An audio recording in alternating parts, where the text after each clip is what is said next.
Welcome to the Fearless Homeschool Podcast with Makali, talking everything homeschooling, family, learning and life. A space where we can learn and grow together because why do it alone?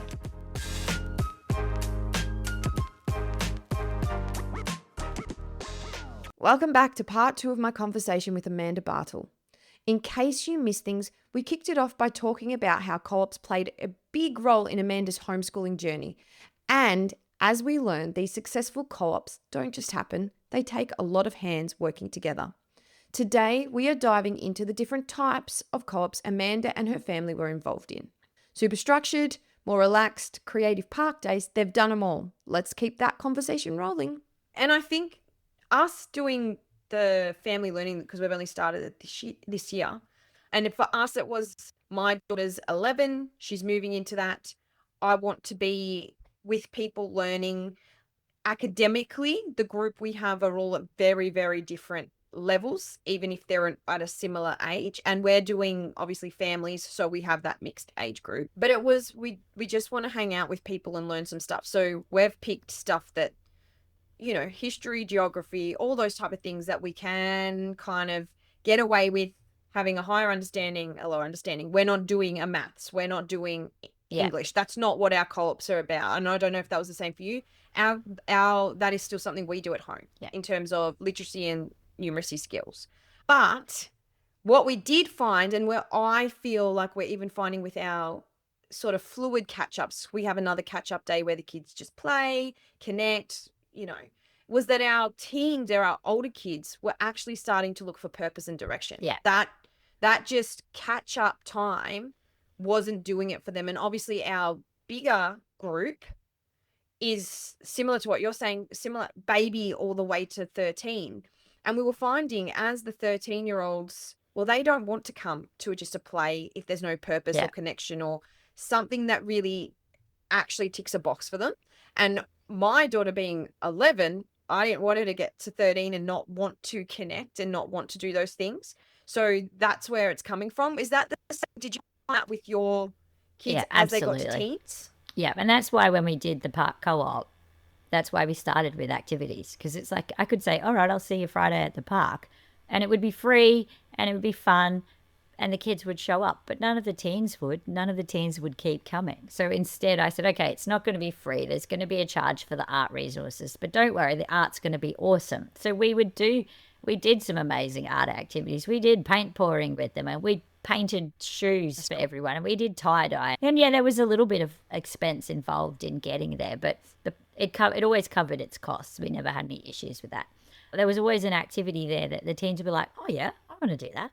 And they would get in, and that meant that they kept coming back. And once you have a core group of teens, it's much easier after that. If you've got a core group of teens who have the right attitude towards participating fully, or where they just expect that they're going to participate. And I think that's the biggest thing. It's always a choice whether they do or not. But if the expectation and the culture is, yes, you're going to join in, you're going to do everything, and it doesn't matter if you don't love it, you're going to have a crack at it and see what you think, then it's easier. It's easier every week to get them all to the table enthusiastically. It's easier to get them to go and do a sport, like play soccer or cricket with the young ones, things like that. So I think that the kids, the teens in particular, they need to turn up for a reason. Their time is important and they're busy as they get to those high school years. My kids were doing uni subjects at that time. They were putting down lectures to come down to park play and do their art and sport with me. So, yeah.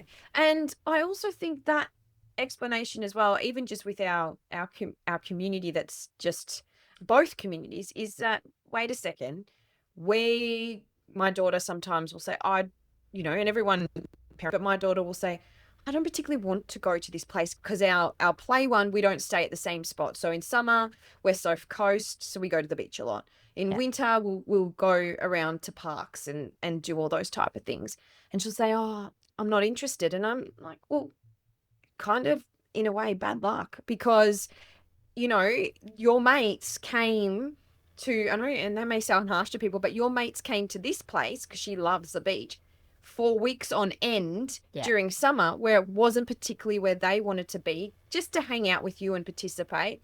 And so we're going to honor them in their space. Yeah. And I think that's a really important sort of lesson that you were sort of even saying on the Friday, that co-ops give that, co-ops, group learning, whatever it is, give that sense of you have to turn up and you have to respect everybody's needs. Yeah, I think it's important that we consider others and that our children, even the homeschoolers, learn to consider others. So we have to be able to look and go, if I come once a month and then don't come for 3 weeks and then go once more, am I really going to be maintaining deep friendships? No. And your kids are going to miss out if they don't. We make friends by spending quality time with people. And if we don't actually show up and spend quality time with people, then we're not going to have those friends. And there's going to be some very lonely teenage homeschoolers around there because they're like, oh, I don't want to go. And so part of that is on them, that they have to actually show up. But part of it's on us to provide them with something that they want to go to in the first place. So if a park play's not going to cut it, then add something to the park play that will make it worth going for. Yep. Yeah, and that's what we've sort of discussed now as our kids are getting to that age. Even in those on those days, we've sort of said, I've said to her, what's an activity that you would like to do with your mates? So let's bring it along. Let's get them doing it, and let's start doing that so that it's an opt-in. You don't have to do it, but at least there's an activity, because a lot of time where we go, there's a sporting. So there's a lot of our kids are skaters, or a lot of our kids love soccer. So there's always something there that majority of the time the boys can access and do. But it was the girls now are getting to that age, well, what can we do if we don't want to do that all the time? And so the discussions have been around bringing that in. I think that's really important with the amount of new homeschoolers coming in at a young age, understanding that if you've got teens or older kids in your group, you have to be accommodating to the fact that that's not just going to cut it for them. So if you want this big group to stay together, there has to be all those options.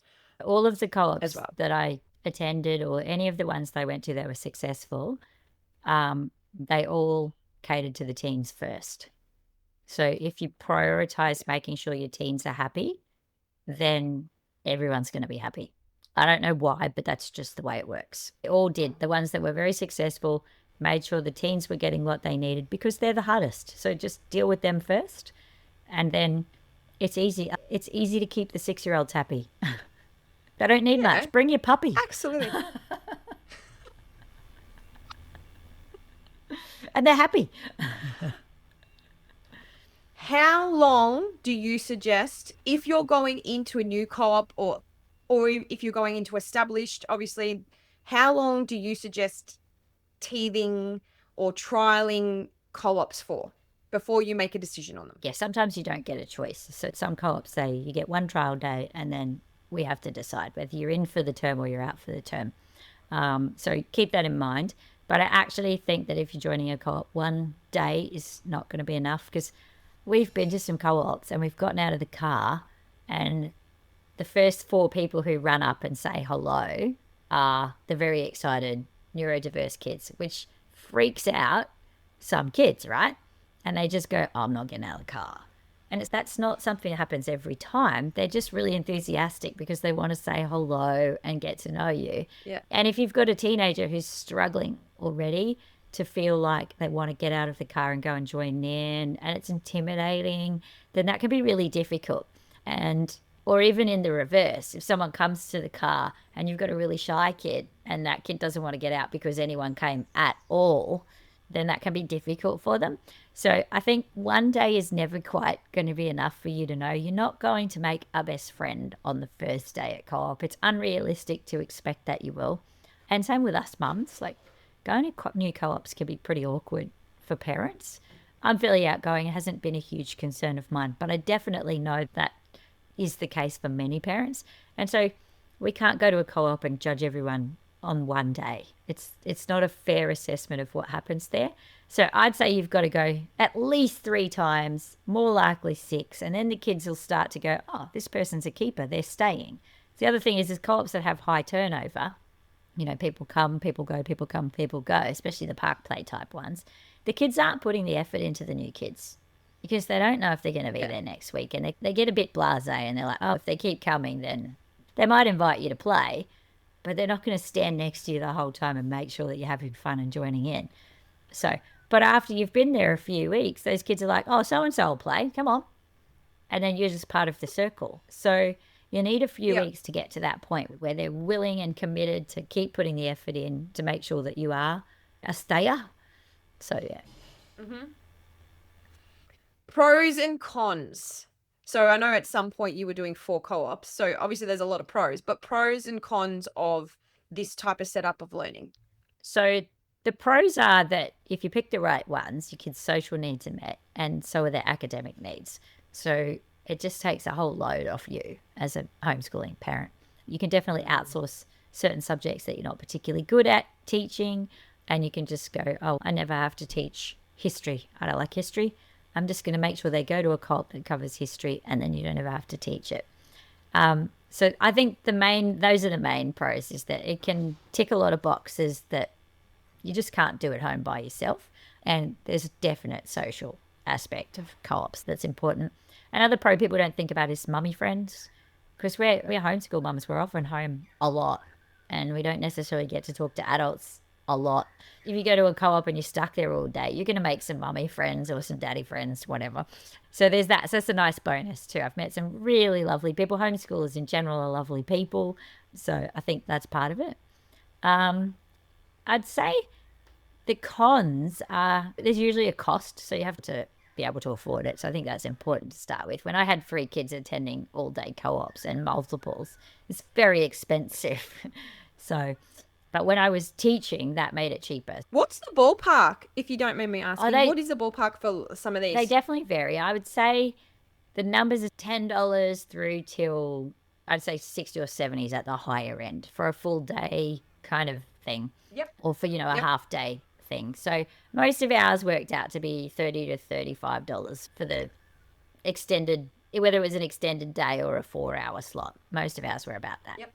The more academic ones are usually more expensive. So if you're aiming for academic, they'll usually charge more. An all-day drop-off co-op's usually going to be $60, $70. Yeah, and a park play is often free. So there's that. The cons, so that's one of the cons, is the cost. Another one you can find is that I found a few of the co-ops we've seen over the years might be a bit insular in that they don't always, if you're at a co-op and you're getting along, it's often because the people in that co-op are very much like you.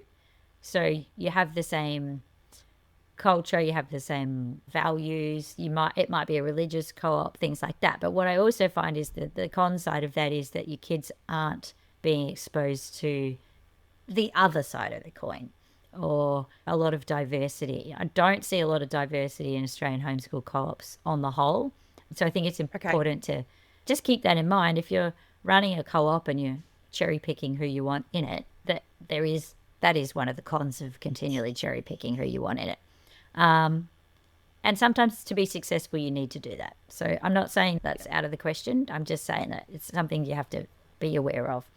And then time, whatever time you're at the co-op, you've got to drive there, you've got to drive back. You have to be there as a parent usually. So that takes time away from you being at home, doing other things. So you want your co-op to add value to the kids' education, because it's going to take away time that you could add value elsewhere. For me as well, and I don't know if it's the same for you, but I feel like the Friday play, the Friday one for you may have been this as well.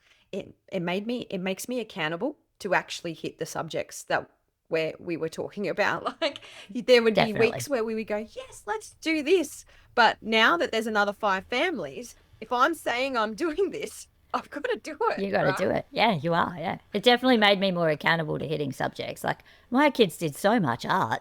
I would never have done that much art, but it's, they did something every week and usually multiple times a week. So yeah, but I probably wouldn't have done as much history if I wasn't teaching history as a co-op and my kids were just there. And same with geography. We wouldn't have memorized as many things. Like in geography, we did a lot of memorizing where everything is in the world, and my kids had no idea before we started doing that. And let's face it, I wouldn't have taught that if it was just one-on-one with my son. Would never have happened. Mate, that is one of the reasons we're doing the Wednesday learning group, because I'm like, I need my kids to know where things are in the world, and it's just not going to be something I do by myself. That's right. Because I don't have it's not an interest or a passion of mine, but we're so lucky. One of the mums is loves geology and loves all that sort of stuff. So every little town we look at, you know, our kids learnt about the Himalayas and the tectonic plates and why it's growing. And I'm like, awesome, because I would have never done it. Yeah, that's what I do. You got to find a mum like that and have her in your co-op. Yeah. The more of them you can find, the better. Yeah. And then I'm doing like the music and stuff, which Yep. wouldn't have been what someone else would have done. So everyone's got something to bring, which is really cool. And it takes the pressure off you thinking about all of it. Yeah, absolutely. Yeah. Yeah, and everyone does have Yeah. their skills. I've got friends and their skills are in art and design.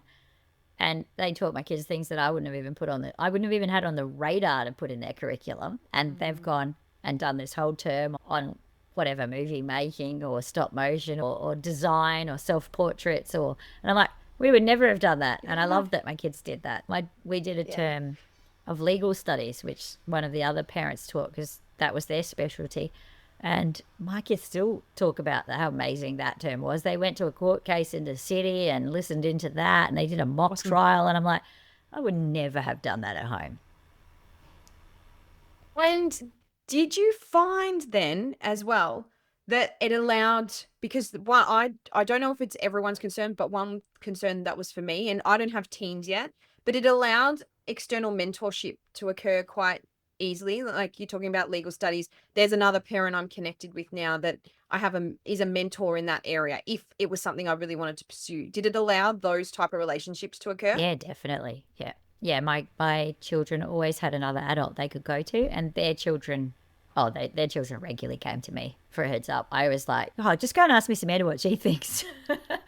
So I had lots of the teens coming to ask me just questions, and they'd be like, and at the end of the conversation, okay, so this one you do have to take back to mum, okay? Do I need to be there while we do that? So just other adults mentor and being around to support your kids is a huge thing. And like my kids grew up mostly in a single family home, so they had other adult males at co-op as well that they could talk to.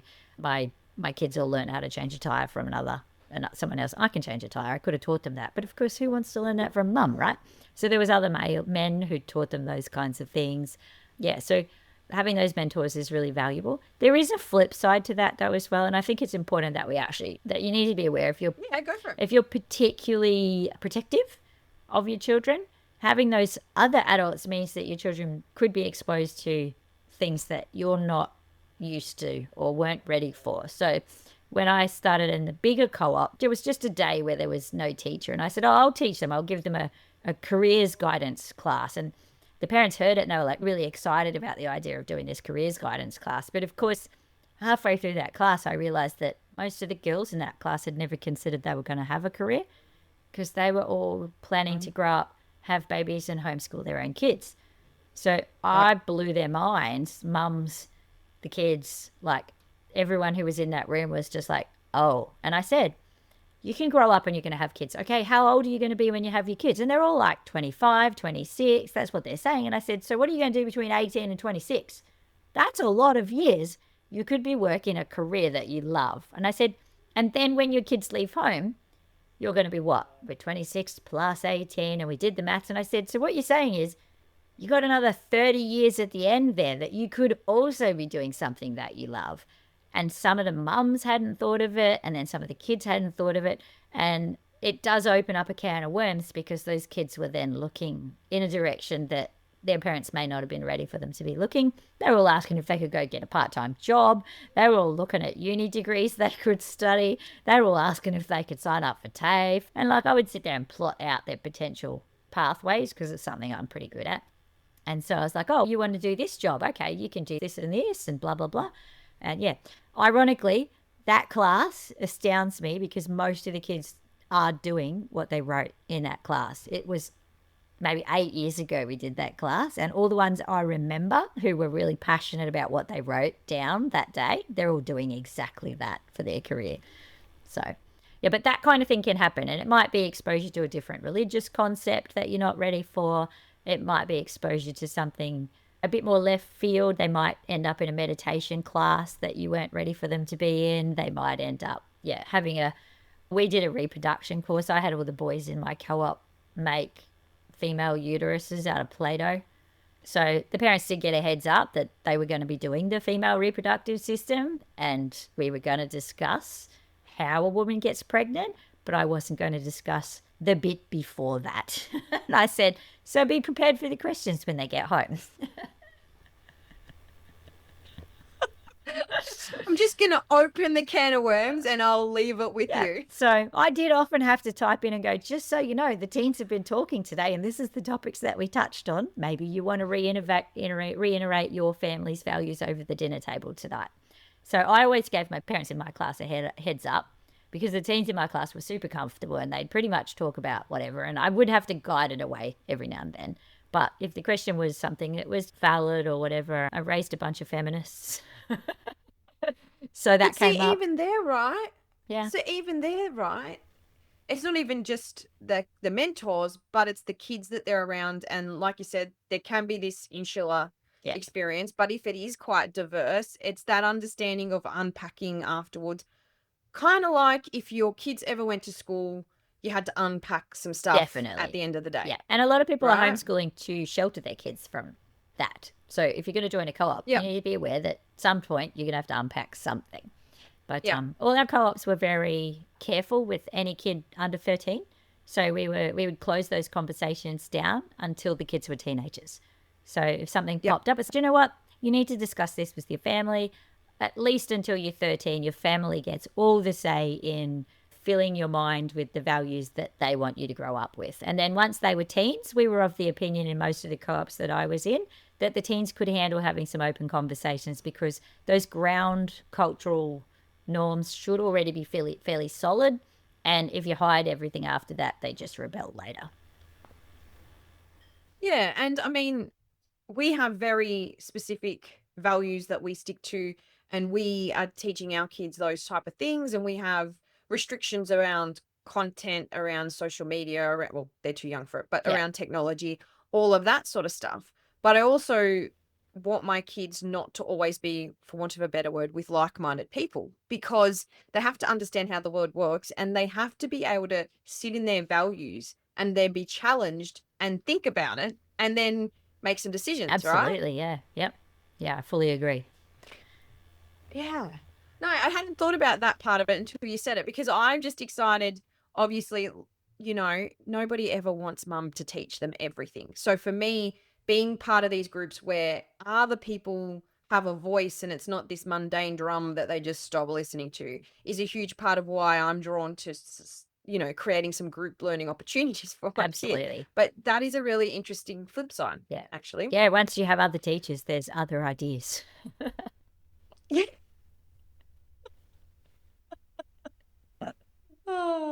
So, books, podcasts, resources. When you started a co-op, obviously you went into ones that were already formed. But if people are wanting to do this, where would you start in terms of getting a better understanding or getting a process or just thinking about the things that might make it easier? There really isn't much that you can just open up, read, and then go and, you know, start a co-op. I'd say useful things would be talk to other homeschoolers who have been to or running a co-op. I know there is actually a Wild and Free? The Bush School people. Yep. Actually do have a setting up a bush play co-op course.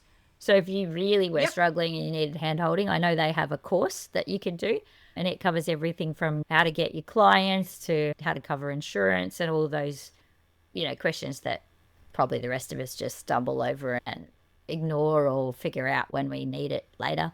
Things like that. If you're not for profit, then you can use HEN for insurance. So that's a nice, easy one to get yourself started. And we're supposed to have insurance. This is a litigious society. But I think there isn't really any great places for that. I have done a summit talk on co-ops before. That might be worth looking up. That'll be in membership. And then, I really think it comes down to just talking to people who've run one or listening to podcasts, people who are talking about them. I also think it's really important to sit down and decide what you want from one first. So each time we were looking at it, each time I started a co-op or a new group, it was generally a case of, okay, I know there's 5 or 6 people in my circle who are really keen for me to do something with their kids' age bracket.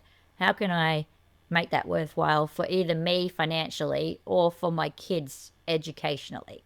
And so I would often go, all right, we'll do this because I know my son will really happily join in and do that. Or I'll do this with the older kids because I know my daughter would really love that. And then if my kids are getting something out of it, I don't feel like I need to be earning an income from it. So I'm happy to break even if it takes away the labor I'm doing at home with my own children. And then if I'm teaching a class, and same with everyone else, when you're going to start a co-op, you don't want to feel used at the end of the day. So you need to make sure that your values are being met, that your needs are being considered. And the other thing I would suggest that you really need to be able to do is ask for help. So my park play, sometimes I would be like coming down to park play and I know that there's 8 weeks and I've got a really busy term and there's no way I can teach all 8 of those art activities. And so I would pick that clipboard up and I'd be like, okay, I need names on this sucker or we are not going to make it to the end. And so I was always pretty blunt and able to do that. When I was helping in the bigger co-ops, things like a swimming carnival would come up, and there's a lot of help required to run a swimming carnival. Like you need marshals at both ends of the pool, you need people collecting ribbons, you need people with a start gun, you need someone with a loud voice to wrangle kids, you need someone to look after each age bracket of children so you don't lose them between races. Like it's a lot. So I would take a clipboard around and just walk up to people and go, so which of these 6 jobs do you want to do?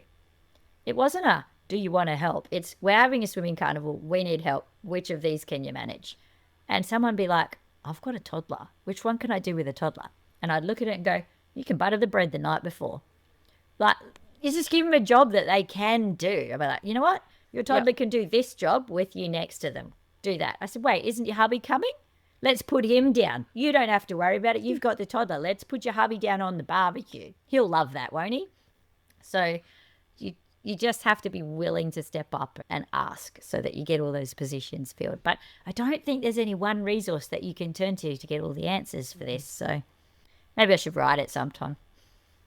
Yes, please. Did you feel that having, I don't know if you documented it, but having a clear if you were joining this group, obviously we're a little, it's 4 families, 5 families, we all know each other. So it's a very different, but if you're doing that, is there a, this is your commitment, this is the values, this is whatever. Did a lot of them have that even just to start? So people, there was no hidden agendas in terms of. Yeah, I actually think that's really important. If you're opening your co-op just to the open community and it's not invite only, you definitely need something in writing. Our park co-op only had one rule, and that was you can't talk about anything that you can't talk about in front of a 5-year-old. So that was our rule. It was like, which meant that the kids weren't swearing. No, none of the adults were having inappropriate conversations with little ears around. And it meant that I could say, hey, we need to change the subject whenever we needed to keep it all ages friendly. And then we also had an expectation. It was clearly written in a Facebook group, I believe it was, that we expect you to step up and teach. And I said once a term, but we always had more members that you never had to do once a term. It was like once every half year that people needed to actually step up and teach, because there's 20 families turning up every week. So you can go quite a long time if everyone's just teaching one lesson. You can also have a look at how Amanda has run one of her co-ops, the teen one, because there's a lot online in Facebook. Yeah, little kids can. You mention the tag. Yeah, little kids can. Little kids can. I have all of our. Actually, if you scroll back, you'll see probably all the way back to the beginning of our homeschool journey when we were at the big co-op as well. So you'll be able to see my kids dressed up as Robin Hood when he was 8 or 9. So a lot of the stuff we did at co-op is actually on the kids can. So you can scroll through. If you run out of ideas and you want to see what it is, what can I teach next? Then scroll through those. And I've tagged them mostly as well. So if we did pirates for the teens. So all of those ones would be subbed with pirates. So you could probably just type in pirates in the search in my page and be able to find all the lessons we did on that or whatever it was. So yeah, a lot of the stuff that we did do that looks absolutely amazing, I can credit a co-op to, because I don't organise everything. So yeah, we did fruit carving, we've done silversmithing, we did the history of archery. We did archery tag where you shoot each other. That was heaps of fun. We did Oh, weaving that'd be fun. with banana leaves, and then we made baskets out of them. And these were all That's cool. things that were organised at the co-op. And some of them were done because my kids went, hey, can we do this? And I'll be like, yep, I'll see if I can find someone who'll teach it. And then I'd flick the details to the person organising the co-op, and then they'd book it in for us. Yeah. Yeah. And we did archery actually, because what were we looking at? We were looking at Bhutan, and who knew that the national sport is archery in Bhutan? Yeah. So Same for Korea. We have done archery. Yeah, we've done archery. This is what I'm telling you. Like, I know nothing about countries, so it's been so good. I'm learning so much. But yeah, it's funny how those things come up because you're in that group and you do something because someone else wants to do it. Yeah. And then it's awesome. Like, and then it extends out from there. We did rock and roll for that one performance, and my kids ended up doing Australia New Zealand Rock and Roll Championship competitions and won some money and everything. So yeah, co-ops can take you places. Yes, and teach you things that you may not have ever stumbled on. Yeah. Where else can people find you now? Little Kids Can is usually, that's probably the best place. I also run Free to Homeschool, which is a Queensland support group. So anyone in Queensland who needs help with writing plans or getting their reports done, things like that, you can contact me through Free to Homeschool, and we do political support and all kinds of things with that. But you'll find all the hands-on stuff that we do on Little Kids Can, and there's less and less of it now because my children have graduated, and now I'm teaching 4 or 5-year-olds again. So I might put some Gone back to the fun start. insect stuff, go back to the start and put that in again, and then the kids will be little. But yeah, exactly right. If you didn't click with that, yes, we've had Patricia on last week, and so this is the other half with Patricia of Free to Homeschool. Thank you so much for joining us, Amanda. Please reach out. Both Patricia and Amanda are very generous with their support, the community. We need more people like them in our homeschooling community supporting, especially as we're growing so fast. Yeah, do my work here, for me. Here in Australia. If you do join the summits that are coming up this year, which is the teen and the do-it-yourself summits, which we have less, or the membership, you will get to laugh along with Amanda in her workshops. They're always a great fun and very informative at the same time. And she will be talking about pathways for teens coming up this teen summit. So jump in there as well. But if you need advice, please reach directly to them because they will support you in any way they can. Yes. Thank you for joining us, Amanda. Lovely. Enjoy the rest of your day. Will do. See you later. And that's a wrap on today's episode of the Fearless Homeschool Podcast. A big thank you to Amanda Bartel for sharing her valuable insights on homeschooling co-ops. You can find Amanda on Facebook at Little Kids Can and through Free to Homeschool for more of her great work.